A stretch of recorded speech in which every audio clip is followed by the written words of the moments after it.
오늘 저는 위로와 환난이라는 제목으로 여러분과 함께 은혜를 나누겠습니다. 아무리 우리 삶에 환난의 풍파 불어와도 가슴 속에 하나님의 위로가 넘치면 그 환난을 거뜬히 이길 수가 있습니다. 그러나 가슴 속에 하나님의 위로가 없이 삭막한데 환난을 당하게 되면 좌절하고 패배하며 절망하게 됩니다. 위로라는 말은 헬라어로 파라클레시스인데 이 말은 파라칼레오라는 동사에서 나왔습니다. 팔레카라오란 용기를 돋워주다, 도와주다, 위로하다라는 뜻입니다. 고린도후서 1장 3절로 7절에 하나님은 모든 위로의 하나님이라고 말씀하면서 위로라는 말이 무려 10번이나 나오고 있습니다. 또한 우리는 성령님을 보혜사 성령님이라고 하는데 여기 보혜사라는 말은 파라클레토스로 곁에서 돕기 위해 부름을 받은 자라는 뜻입니다. 이 말은 흔히 상담자, 위로자라, 돕는 자라고 해석하기도 하는 것입니다. 여러분은 여러분이 아무리 환난이 심해도 우리를 위로해 주시는 성령님이 충만하게 가슴 속에 계시면 하나님의 위로가 넘쳐서 환난을 거뜬히 이기고 나갈 수가 있는 것입니다. 예수님도 그가 받은 위로와 하나님의 사랑을 통해서 다가올 십자가의 환난을 이길 수가 있었습니다. 예수님은 십자가에 못 박이시기 위해서 예루살렘으로 가는 중에 변화산상에 올라간 체험이 있습니다. 주님께서 9 제자를 산 밑에 두고 베드로와 야고보와 요한 3사람을 데리고 변화산상에 올라가서 기도하는데 그 모습이 햇빛처럼 변했습니다. 옷이 하얗게 되었습니다. 그러자 보니까 모세와 엘리야가 와서 예수님과 대화를 하고 있었습니다.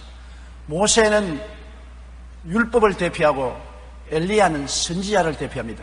율법과 선지자의 완성으로서 우리 주 예수님께 와서 말씀을 드리는데 베드로와 야고보와 요한이 들어보니까 예수님이 예루살렘에 올라가서 십자가에 못 박여 죽으실 것과 무덤에서 부활하실 것을 말씀하는 것을 들었습니다. 베드로와 야고보와 요한은 그 장면이 너무나 황홀해서 정신을 차릴 수가 없고 깊이 잠든 상태에 있다가 다시 눈을 뜨니까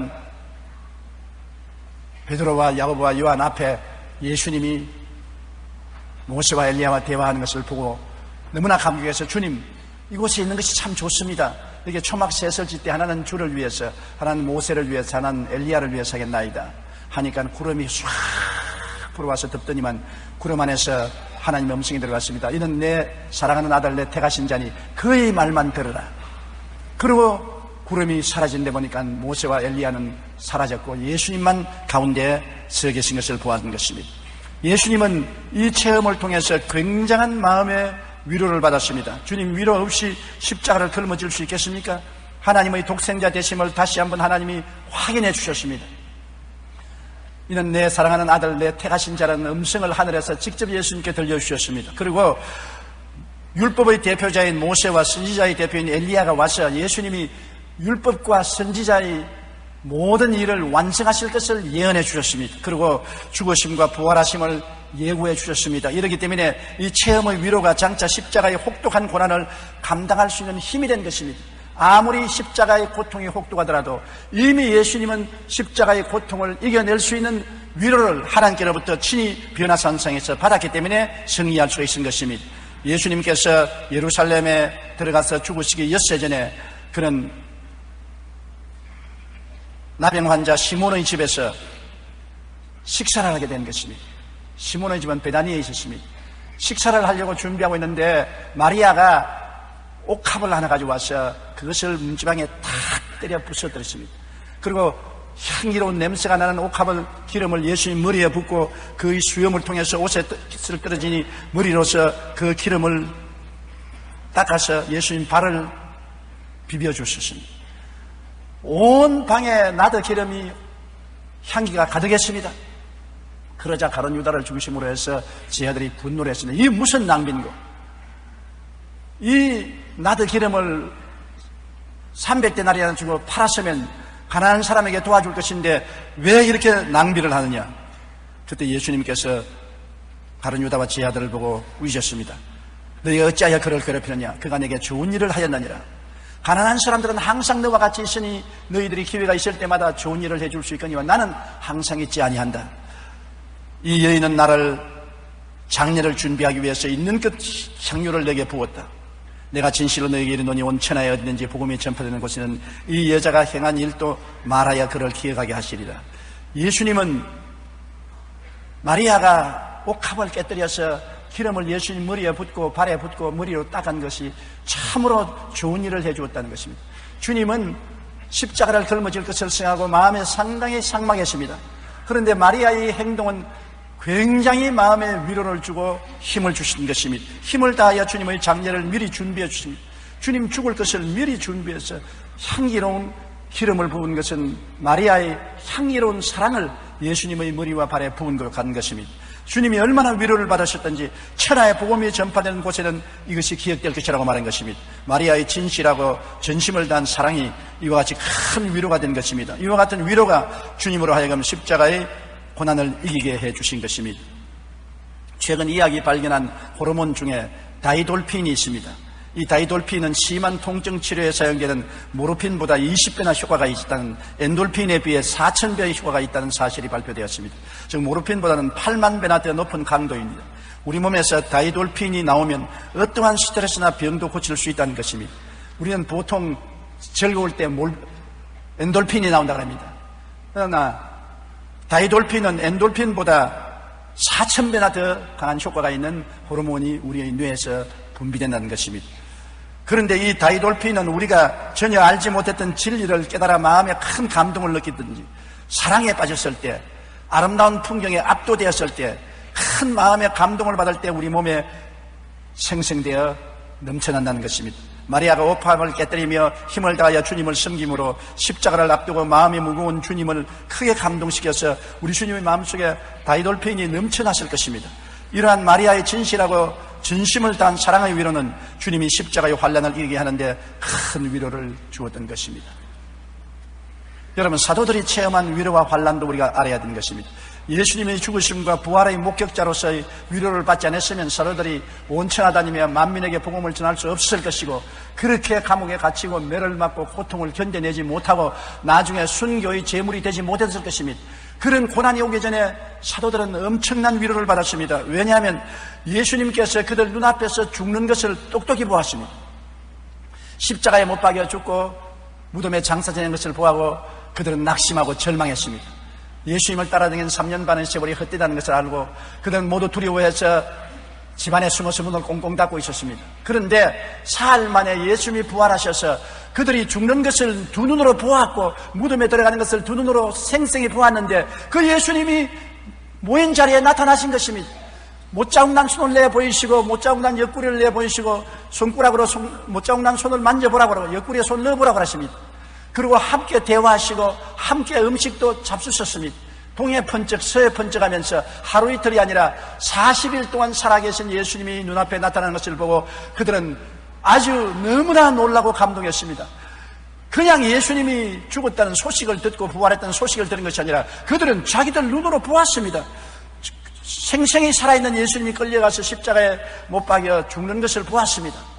그리고 무덤에 들어간 것을 보았는데 그 예수님이 살아나셔서 40일 동안 그들 앞에 생생히 얼굴과 얼굴을 마주대며 보고 그 입술에서 나오는 말씀을 듣고 그리스도와 함께 음식을 먹었으니 그 감격이 얼마나입니까? 야, 진짜로 예수님은 살아계시구나. 진짜로 예수님은 하나님 아들이시구나. 진짜로 예수님 하신 말씀대로 주를 믿는 자는 죽어도 살겠고 살아서 주를 믿는 자는 영원히 죽지 않을 터이니 이 예수님을 보니까 우리 죽는 것 아무것도 아니다. 죽어도 까딱없다. 겁날 것 없다. 그들은 엄청난 위로를 받았습니다. 이러한 위로를 받은 그들이기 때문에 나중에 감옥도 두려워하지 않고 매 맞는 것도 두려워하지 않고 죽음도 두려워하지 않은 것은 죽어도 살리는 예수님이 살아계신 것을 두 눈으로 똑똑히 보았기 때문인 것입니다. 그게 보태어서 오순절 날에 마가 요한의 다락방에 모여서 기도할 동안에 성령이 임하였었습니다.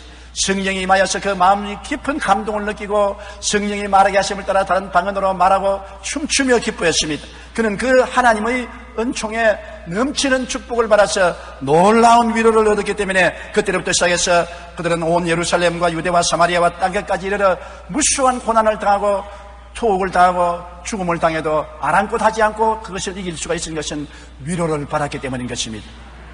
사도 바울 선생도 얼마나 많은 고난을 겪었습니까? 그러나 바울이 사망이나 생명이나 고난이나 슬픔이나 삶이나 죽음이나 다 극복하고 이길 수 있는 것은 바울은 특별한 위로를 받았기 때문이겠습니다. 그가 예수 믿는 사람을 잡아서 감옥에 넣으려고 시리아의 다메섹으로 가던 도중에 예수님이 나타난 것입니다. 대낮에 햇빛보다 더 밝은 빛이 비추면서 예수님이 나타나니까 그 앞에 거꾸러져서 말에서 떨어졌습니다. 주여 누시니까, 그러니까 나는 너가 핍박하는 예수라. 네가 가시체를 뒷발질하기에 너만 괴롭다. 다메섹으로 돌아가라. 네가 장차할 일을 보여주겠다. 그래서 일어나 보니 눈이 장림이 되었습니다. 그는 다메섹에 들어가서 금식 기도하고 직가라는 곳에 있는 하나님의 귀한 종이 찾아와서 거기 안수함에 눈에 비늘이 떨어지고 눈을 보게 되고 세례받고 성령 충만하고 그는 예수 믿는 신앙생활을 시작했습니다. 그는 그냥 복음을 듣고 예수를 믿은 것이 아니라 예수님이 직접 살기 등등한 그에게 길가에서 나타난 것입니다. 밤중에 나타난 것도 아니고 밝은 대낮에 햇빛보다 더 밝은 광채 가운데서 나타나서 사울아 사울아 내가 왜 나를 핍박하느냐고 말씀하고 나는 네가 핍박하는 예수라는 음성을 직접 듣고 예수님을 보았기 때문에 예수님이 살아계신 것을 너무나 가슴 속에 깊이 느끼고 큰 감동을 느꼈습니다. 그러므로 그 다음 이후로 매를 맞고 고통을 당해도 예수님이 살아계시고 예수님이 나와 같이 계시고 예수님이 나를 구원하셨으니 내가 살아도 좋고 죽어도 좋다 두려움이 없었습니다. 거기에다가 바울은 한번 하나님이 셋째 하늘로 데리고 올라가셨습니다. 몸 안에 있었는지 몸 밖에 있었는지 알 수 없을 정도로 분명하게 셋째 하늘에 올라가서 사람의 말로서는 설명할 수 없는 하나님의 영광과 그 말씀을 들었습니다. 셋째 하늘에 올라갔다 내려온 체험을 하고 난 다음에 천국에 있는 것이 너무나 확실하고 영생에 있는 것을 너무나 확실히 알았기 때문에 바울은 죽는 것좀 아무것도 아닌 것이다. 식은 죽먹기보다도 더 쉬웠습니다. 죽는 것이 뭐 겁이 나느냐. 예수님이 살아계시고 나는 셋째 하늘에 올라가서 하나님이 예비한 모든 것을 보았다. 그러므로 사나 죽으나 죽을 것이고 죽는 것이 사는 것보다 더 낫다. 차라리 이 몸을 떠나 예수님과 함께 있을 욕망을 가진 것이 더 좋다고 그런 말인 것입니다. 여러분, 이와 같은 위로를 받았기 때문에 그들은 어떠한 고난도 이기고 순교를 당할 수가 있었습니다. 위로를 받지 못하면 고난을 당할 때 견디지 못합니다. 그 고난의 괴로움에 항복하고 신앙도 포기하고 두 손 들고 마는 것입니다. 그러나 엄청난 그리스도의 위로를 받은 사람들은 환난이나 공고나 적신이나 위험이나 기근이나 칼이나 죽음이랴 이런 일에 예수로 말미암아 넉넉히 이길 수가 있게 되는 것입니다. 그러므로 여러분, 우리가 이 땅에 살면서 구해야 할 것은 위로인 것입니다. 우리가 세상 삶의 고난을 이기기 위해서는 하나님의 위로를 먼저 받아야 되는 것입니다. 위로의 하나님이시기 때문에 위로를 받아야 고난을 이길 수가 있는 것입니다. 이사야 66장 13절에 어머니가 자식을 위로함 같이 내가 너희를 위로할 것인즉 너희가 예루살렘에서 위로를 받으리니, 위로를 받아야 고난을 이깁니다. 아무리 시집살이 몹쓸고 괴로워도 남편이 아내를 굉장히 위로해 주면은 세댁이 시아버지 시어머니 시집 식구들에게 많이 고통을 당하고 눈물을 흘려도 남편이 주는 위로 때문에 늦건 이길 수가 있는 것입니다. 그러나 그렇게 시집 식구들에게 몹쓸 핍박을 받는데 남편조차 가세에서 핍박을 하면 파멸당하고 마는 것입니다. 좌절하고 절망하는 것입니다. 남편이 위로를 흠뻑 해주면 이길 수가 있어요. 또 남편도 마찬가지입니다. 이 세상살이에 너무나 고통스럽고 직장이나 일터에서 너무나 고통을 당해도 집에 돌아오면 아내가 위로해주고 격려해주면 아내의 위로가 흠뻑 마음에 가득 차면 그 위로 때문에 그 다음날 고통도 또 그 다음날 고통도 능히 이길 수가 있는 것입니다. 인간은 위로 없이는 살아갈 수가 없는 것입니다. 시편 23편 4절에 내가 사망의 엄침한 골짜기로 다닐지라도 해를 두려워하지 않을 것은 주께서 나와 함께 하심이라. 주의 지팡이와 막대기가 나를 안위하시나이다. 어떤 흑암의 골짜기를 지나도 주님께 은혜 받고 주님이 같이 계시다는 위로만 있으면 이게 나올 수 있다는 것입니다. 사망의 골짜기도 겁나지 않는다는 것입니다. 그렇기 때문에 우리는 위로를 구해야만 하는 것입니다. 항일 독립운동가이며 교육자였던 주남선 목사님의 일대기에 해와 같이 빛나리라는 일제시절 신사참배를 반대한 이유로 모진 고문을 받은 목사님의 이야기가 담겨 있습니다. 당시 밖은 영하의 추위가 몰아쳤고 목사님은 잡혀서 흠신매를 맞고 얼음처럼 차가운 감옥의 시멘트 바닥으로 던졌습니다. 고문으로 터진 살이 차가운 바닥에 닿으니 온몸은 더욱 시려왔습니다. 그러나 목사님은 주님의 위로와 은혜를 구하는 기도를 그치지 않았습니다. 하나님, 나를 위로해 주십시오. 하나님, 나에게 은혜를 베풀어 주십시오. 얼마 후 시간이 지나자 이상하게 감옥 안이 따뜻해졌습니다. 그렇게 추운 감옥이 따뜻해지더니만 소미불 같은 것이 주 목사님을 감싸 포근함 속에서 너무나 편안하기 때문에 잠이 들었습니다. 그는 매를 맞은 상처의 쓰라린 아픔도 잊어버리고 주님의 품 안에 함께 잠을 잤습니다. 아침에 일어나니 자기도 모르게 세임이 솟았고 아픈 상처가 아물었습니다. 그래서 그 위로로 말미암아 더 강하고 담대한 믿음을 가지고 신사참배를 저항하고 그리스도 중심의 신앙을 유지할 수가 있는 것입니다. 사도 바울도 선교 여행을 하다가 모진 박해를 당해 거의 죽을 뻔당했으나 셋째 하늘에 올라갔다 내려온 위로를 통해 억센 고난과 환난과 죽음을 기꺼이 이기고 복음 전도를 계속할 수가 있었던 것입니다. 우리가 고난받는 이웃을 위로하기 위하여 우리가 위로의 체험이 있어야 되는 것입니다. 남을 위로하기 위해서는 내가 위로받아야 되는 것입니다. 고난을 많이 통한 지역장이나 구역장의 말씀 속에는 큰 위로가 있습니다. 왜냐하면 자기가 고난받아서 하나님 위로로 이겼기 때문에 다른 고난받는 사람을 위로할 수가 있는 것입니다. 주의 종이 하나님 말씀을 전가할 때 인생의 쓰라린 고난을 많이 겪고 사망의 엄청난 골가를 지나면서 주님의 은혜로 이긴 체험을 가진 주의 종이 하나님 말씀을 전할 때 그 말씀에는 위로가 넘쳐나는 것입니다. 왜냐하면 자기가 고난 속에 하나님 위로로 이겼으니까 그 위로를 가지고 고난당한 다른 사람을 위로해 줄 수가 있기 때문인 것입니다. 고린도후서 1장 3절로 4절에 찬송하리로다. 그는 우리 주 예수 그리스도의 하나님이시여 자비의 아버지시여 모든 위로의 하나님이시며 우리의 모든 환난 중에서 우리를 위로하사 우리로 하여금 하나님께 받은 위로로서 모든 환난 중에 있는 자들을 능히 위로하게 하시는 이시로다. 그러므로 위로하는 자는 상처받은 치유자인 것입니다. 내가 상처를 받은 사람이 다른 사람을 치유할 수 있는 것입니다. 우리 한국말에 과부가 과부 사정한다고 말하지 않습니까? 고난받아본 며느리가 고난받는 며느리의 사정을 알다시피 내가 상처를 입어서 치유받은 사람이 남 상처받은 치유를 치료할 수 있는 것입니다. 그렇기 때문에 위로는 나만 살리는 것이 아니라 내가 위로받은 그 위로로서 고난받는 다른 사람을 위로해서 상처를 이기게 할 수 있고 승리할 수 있도록 도와주는 것입니다.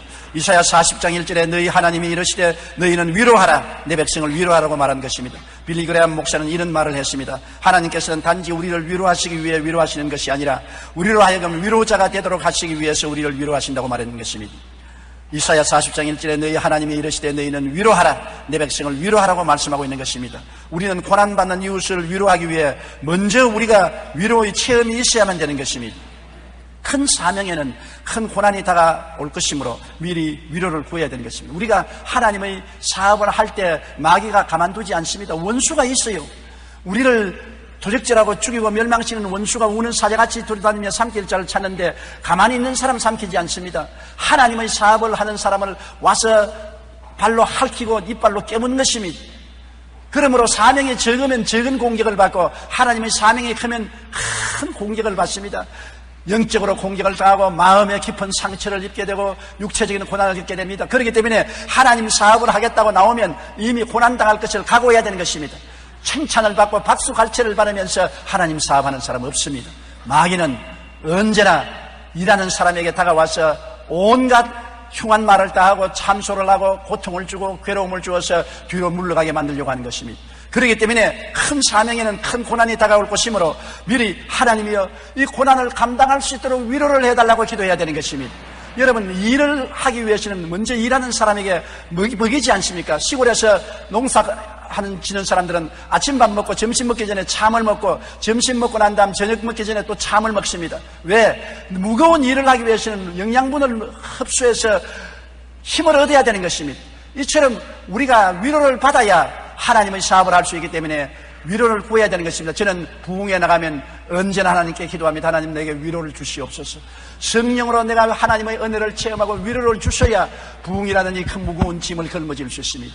매주일 매수요일 하나님 말씀을 증거한다는 것은 굉장한 부담입니다. 50여 년간 복음을 증거했는데 부담이 오느냐? 하나님의 사업은 하면 할수록 얼마나 중대한 것을 깨닫기 때문에 더 겁이 나고 더 중압을 느낍니다. 그럴 때마다 하나님 성령으로 위로하여 주시옵소서. 은혜를 주셔서 위로를 해 주셔야 이 무거운 짐을 걸머지고 감당할 수 있습니다. 항상 성령의 위로를 부르짖는 것입니다. 우리가 위로받기 위해서는 말씀을 구해야 되는 것입니다.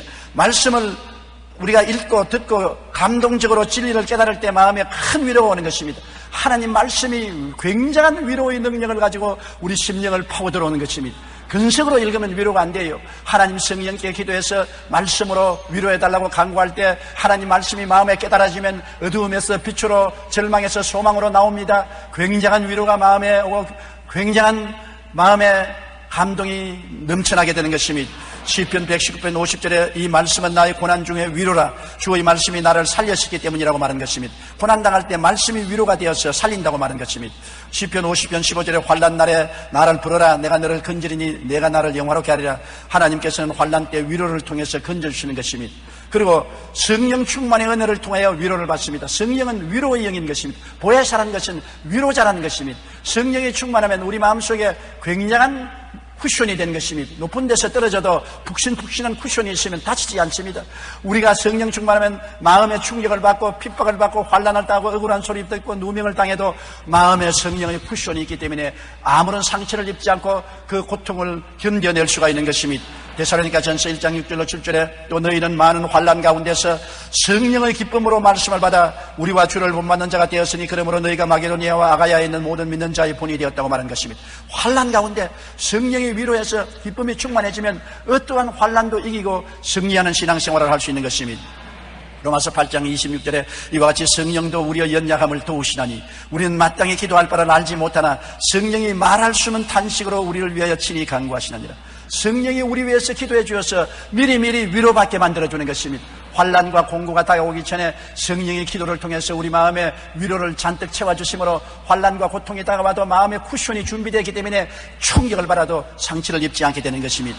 그러므로 성령 충만한 은혜를 통해서 우리가 위로를 받을 수 있기 때문에 우리는 늘 성령 충만을 기도해야 되는 것입니다. 그리고 특별한 은혜의 체험을 통해서 위로를 받게 되는 것입니다. 우리가 병나음을 받아 기적을 체험하면 굉장한 위로가 오지요. 나의 기도를 통해서 가족이 구원받으면 그 체험으로 마음에 굉장히 위로가 오지요. 내가 소원하는 바를 기도하고 응답받으면 굉장히 마음에 위로가 오지요. 하나님의 특별한 은혜를 받고 나면 그것이 마음의 위로가 되어서 나중에 고난당해도 이 하나님이 나와 같이 계심으로 또 응답해 주실 것이다. 또 붙들어 주시고 도와주실 것이다. 능히 담대하게 이길 수 있는 것은 특별한 은혜를 받아서 위로를 얻을 수가 있는 것입니다. 데살로니가 후서 2장 16절로 17절에 우리 주 예수 그리스도가 우리를 사랑하시고 영원한 위로와 좋은 소망을 은혜로 주신 우리 하나님 아버지께서 너희 마음을 위로하시고 모든 선한 일과 말에 굳건하게 하시기를 원하노라. 여기 보십시오. 영원한 위로와 은혜를 통해서 마음을 위로해 주시는 하나님이라고 말한 것입니다. 그렇기 때문에 예수 믿는 신앙이란 그냥 니 딱 깨물고 고통을 참는 것이 아닌 것입니다. 하나님의 위로가 우리에게 강물처럼 넘쳐나서 말씀을 통하여 위로받고 성령을 통하여 위로받고 기도 응답을 통하여 위로받고 또 위로받은 사람들이 와서 위로를 해 주심으로 그 위로를 통해서 환난과 공공과 핍박과 괴로움과 슬픔을 이겨낼 수가 있는 것입니다. 위로받지 못하면 이겨내지 못합니다. 우리가 예수를 믿고 난 다음에 신앙을 잘 가지려고 해도 너무나 세상에 고통이 많고 시련이 많기 때문에 이기지 못할 때 구역 예배에 가서 기도를 받고 위로받고 주일 예배, 수요일 예배 와서 위로받고 말씀 읽고 기도하다가 위로받아서 위로로 말미암아 고난을 능히 이길 수가 있는 것입니다. 우리 하나님은 위로의 하나님이기 때문에 여러분 항상 주님께 위로를 구해야 되는 것입니다. 너희가 없는 것은 구하지 아니하라고 말하는 것입니다. 구하라 주실 것이요 찾으라 찾을 것이요 문을 두드리라 열릴 것이니 구하는 자마다 얻을 것이요 찾는 자가 찾을 것이요 문을 두드리는 자에게 열릴 것이라는 것입니다. 우리가 무엇보다도 구해야 될 것은 위로를 구해야 되는 것입니다. 위로받아야 되는 것입니다. 또 위로해야 되는 것입니다. 위로하지 않고 남을 비난하고 공격하고 핥히고 상처 입히는 사람은 사탄인 것입니다. 하나님은 위로의 하나님이 되신 것입니다. 고린도후서 1장 5절에 그리스도의 고난이 우리에게 넘친 것 같이 우리가 받는 위로도 그리스도로 말미암아 넘치는도다. 보십시오. 고난이 넘치고 고난에 내버려 놓으면 다 고난으로 죽지 않겠습니까? 그러나 예수님의 위로도 넘친다고 말한 것입니다. 불이 활활 타면 불을 끌 수 있는 물도 많이 주는 것입니다. 마귀가 또 물을 갖다 부으면 기름도 주님께서 많이 부어서 불이 활활 타게 만들어주는 것입니다. 고난이 다가오면 위로도 다가오는 것입니다. 주님은 위로의 하나님이요 마귀는 고난의 원수이기 때문에 고난의 원수가 와서 고난을 주면 주님은 위로의 하나님이 되어서 넘치는 위로를 주어서 고난을 이기게 만들어주는 것입니다. 신앙생활과 하나님의 위로는 분리할 수가 없습니다. 왜냐하면 세상의 삶 그 자체가 크고 작은 고난의 연속이기 때문에 그 안에서 승리하고 이웃을 승리하도록 하기 위해서는 위로가 넘치는 삶을 살아야 되고 항상 위로를 받아야 되는 것입니다. 테레사 수녀는 이런 말을 했습니다. 가장 큰 질병은 결핵이나 문둥병이 아닙니다. 아무도 돌아보지 않고 아무도 위로하지 않고 아무도 사랑하지 않고 아무도 필요로 하지 않는 것, 이것이 가장 무서운 병입니다. 세상에는 빵이 없어 죽어가는 사람도 많지만 작은 사랑이나 위로가 없어서 죽어가는 사람이 더 많습니다. 여러분, 세상의 삶은 고난의 연속이므로 우리는 그 안에서 승리하고 또한 이웃을 승리하도록 서로 위로로 도와줘야 되는 것입니다. 아무도 위로하지 않고, 아무도 사랑하지 않고, 아무도 필요하지 않고, 아무도 알아주는 사람 없으면 이것은 죽음의 병에 걸리는 것이 되고 마는 것입니다. 여러분은 위로할 수 있는 하나님의 귀한 일꾼들인 것입니다. 여러분이 이웃을 위로해주고 사랑해주고 격려해주고 이웃 사람을 떠들어주면 그것이 위로가 되어서 이웃 사람은 어떠한 시련과 환난과 고통도 극복하고 이겨낼 수가 있는 것입니다. 우리의 입에 말로 이웃 사람을 죽일 수도 있고 살릴 수 있는 것입니다. 비난하고 공경하고 비평하고 손가락질하는 말을 하면 이웃 사람을 죽입니다. 그러나 위로하고 격려하고 사랑하고 힘을 주는 말을 하면 그 위로로 말미암아 환난에 빠진 이웃이 살아나게 되는 것입니다. 여러분, 그러므로 하나님이 위로가 우리에게 넘치는 것처럼 우리도 항상 위로하는 하나님의 사자들이 되시기를 주님 이름으로 축원합니다. 고개 숙여 기도드리겠습니다. 사랑이 많으신 우리 아버지 하나님, 예수님조차도 변화산상과 마리아의 위로를 받아서 십자가를 걸머졌습니다. 사도들이나 사도 바울 선생도 억센 고난을 그들이 받은 위로 때문에 이길 수가 있는 것입니다. 우리는 위로를 받지 못하면 결코 신앙도 생활도 이길 수가 없고 사회생활도 성공할 수가 없습니다. 사람들은 위로를 받지 못하면 스트레스에 걸려서 앞에서 넘어지고 뒤에서 넘어지고 쓰러지고 맙니다. 내 아버지, 수많은 병들이 위로받지 못한 가슴에서 스트레스를 받아 일어나고 있는 것입니다. 주 안에서 위로받게 도와주시옵소서. 말씀을 통하여 위로받고 성령 충만하여 위로받고 기도 응답받아서 위로받고 마음속에 하늘의 위로가 넘쳐나서 세상의 환난을 능히 이길 수 있게 도와주시옵소서. 고난이 넘친 것 같이 그리스도 위로도 넘치게 되게 도와주시옵소서. 모두 다 위로받은 성도들이 되게 도와주시옵소서. 어느 곳에 가나 위로하는 성도들이 되게 도와주시옵소서. 예수님 이름으로 기도드립니다.